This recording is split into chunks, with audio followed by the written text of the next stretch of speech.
আসে। এ কি, মোড়ল বাবুর দরজায় তালা কেন? তবে কি মোড়ল বাবু কোথাও গিয়েছে? এই যে দাদা, মোড়ল বাবু কোথায় গিয়েছে বলতে পারবেন? মোড়ল বাবু সবকিছু বিক্রি করে কাল রাতে শহরে চলে গিয়েছে। সে আর কখনো এই বনে ফিরে আসবে না। এখন আমি কি করব? বিপদ যখন আসে তখন চারপাশ থেকে একসাথে আসে। না না, সন্ধ্যা হওয়ার আগেই আমাকে একটা থাকার ব্যবস্থা করতে হবে। কিন্তু আমার কাছে তো এই মুহূর্তে কোনো জমি বা টাকা কিছুই নেই। তাহলে আমি কি করব? পেয়েছি উপায়, একটা উপায় আমি পেয়েছি। এরপর টোনা গাছের ডালে মাটির ঘর বানানোর চেষ্টা করতে থাকে। অন্যদিকে টুনি ও টুকি সেই গাছতলায় দাঁড়িয়ে থেকে টোনার ফিরে আসার অপেক্ষা করতে থাকে। এদিকে দেখতে দেখতে সন্ধ্যা হয়ে আসে। বাবা তো এখনো এলো না। এদিকে যে সন্ধ্যা নেমে এলো, তবে কি বাবা আর আসবে না?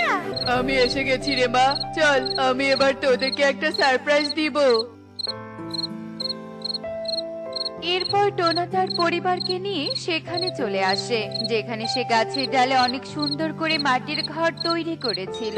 ও মা গো মা, কি সুন্দর ঘর! গাছের ডালে এত সুন্দর করে ঘর বানানো যায়, সেটা আমি এর আগে কখনো দেখিনি। টোনা, এই টোনা, এই ঘরটা তুমি ভাড়া নিলে নাকি? না টুনি, এই ঘরটা আমি নিজের বুদ্ধিতে বানিয়েছি।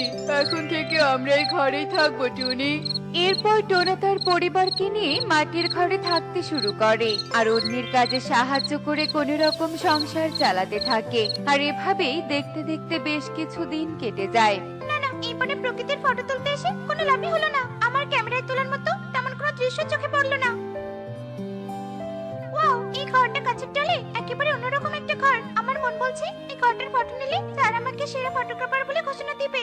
এই কথা বলে ময়ূরী টোনার বানানো মাটির ঘরের ফটো তুলতে থাকে আর ফটো তোলা শেষ করে সে সেখান থেকে চলে আসে। আর এভাবে দেখতে দেখতে সেই দিন কেটে যায়।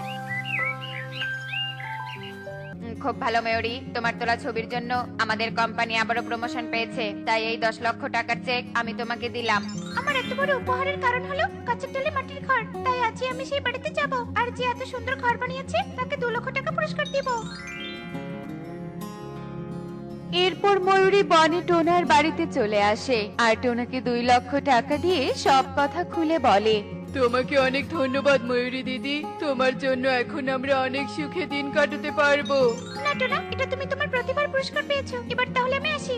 এরপর ময়ূরী সেখান থেকে চলে যায়। এদিকে টোনা ও টুনি বনের ভেতরে একটা খাবারের হোটেল দেয় আর খাবারের হোটেল চালিয়ে টোনা ও টুনি অনেক